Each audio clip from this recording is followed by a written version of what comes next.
ఇక ప్రభుత్వాన్ని నడుపుతున్నారా వీళ్ళు, సర్కస్ ఫీట్లు చేస్తున్నారో కూడా అర్థం కాని పరిస్థితి ఉంది. ఒకవైపు ముఖ్యమంత్రి ఒక మాట, ఒక మంత్రి ఒక మాట, ఒక మంత్రి ఒక మాట, పోలిక లేదు, పొంతన లేదు. శాసనసభలో అదే పద్ధతుల్లో, బయట మాట్లాడినా అదే పద్ధతుల్లో.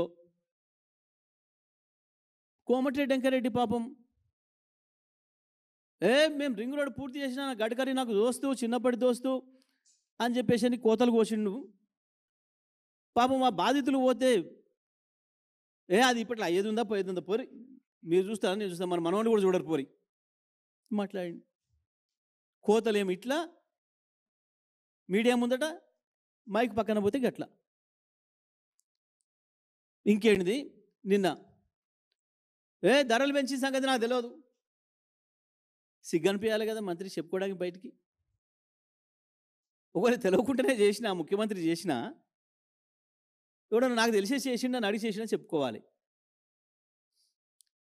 దానికంటే ముందు రోజే ప్రకటించారు తెలంగాణలో ధరలు ప్రకటించమని, తెల్లారే పెరిగినాయి. మళ్ళీ ఇవ్వాలి నిన్న అయిన స్టేట్మెంటు నాకు తెలియకుండా పెంచారు, మళ్ళీ పెరగనియను. అసలు మాటకు చేతకు పొంతన లేకుంటుండ్రు. జూపల్లి కృష్ణారావు ఆయన మంత్రి, బ్రాండ్లు ఎందుకు మార్చిర్రు, నాకు తెలియకుండా మార్చిర్రు. లిక్కర్ బ్రాండ్లు నాకు తెలియకుండా మార్చిండ్రు, నోటిఫికేషన్లు నాకు తెలియకుండా ఇచ్చిండ్రు. తమిళనాడు కాడి నుంచి వెళ్ళి ప్రాణహిత వచ్చి ఇక్కడ కలిసేటప్పటికి నీళ్ళే కొత్తగా చేరవు. ఎక్కడెక్కడికి వస్తాయో చెప్పుర్రి.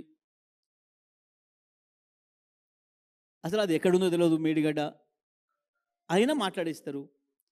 ఎమ్మెల్యేల సర్కోసులు ఫీట్లు ఇంకా గమ్మత్తుగా ఉంటాయి. రాజగోపాల్ రెడ్డి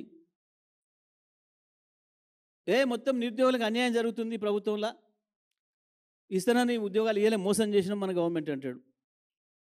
మళ్ళీ తెల్లారే ప్రభుత్వానికి నాకేం తేడా లేదు, ముఖ్యమంత్రి నాకేం గ్యాప్ లేదు, వీళ్ళ మధ్యలో పుట్టిస్తున్నారు. ఏందివి, ఏం స్టేట్మెంట్లు? జడ్చర్ల ఎమ్మెల్యే మొత్తం ఈ ప్రభుత్వంలో రియల్ ఎస్టేట్ దందా జరుగుతుంది, మంత్రులు ముఖ్యమంత్రులు 30% భూములు అడుగుతున్నారు. ఎవరైనా భూముల పంచాయతీ గురించి వెళ్ళిపోతే నా దగ్గర ఇండస్ట్రీలను గూల కొడతా, నేను తగలబెడతా. ఒక ఎమ్మెల్యే ఇంకో ఎమ్మెల్యే ఇంకా విచిత్రం. నా నియోజకవర్గంలో వరదలు వచ్చినాయి, ముఖ్యమంత్రి రాష్ట్ర ప్రభుత్వం పట్టించుకోవట్లే, 100 కోట్లు మాకు అప్పేయండి అని ప్రపంచ బ్యాంకు కుతర రాసిండు. ప్రపంచ బ్యాంకుడు రాష్ట్ర ప్రభుత్వానికి తెచ్చుడే కష్టం, కేంద్ర అనుమతి లేకుండా. ఒక ఎమ్మెల్యేకు ఆయన నియోజకవర్గంలో వరదలు వచ్చినాయి కాబట్టి ఈడ ముఖ్యమంత్రి లేడు, మంత్రివర్గం లేదు,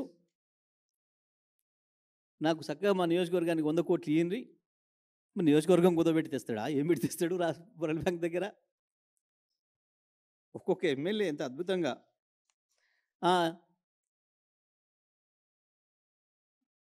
పాపం చెప్పదండి ఎమ్మెల్యే ఏంది, అసలు రిజర్వేషన్ ప్రక్రియ తప్పుంది, ఏకంగా చీఫ్ సెక్రటరీకి లెటర్ రాసిండు.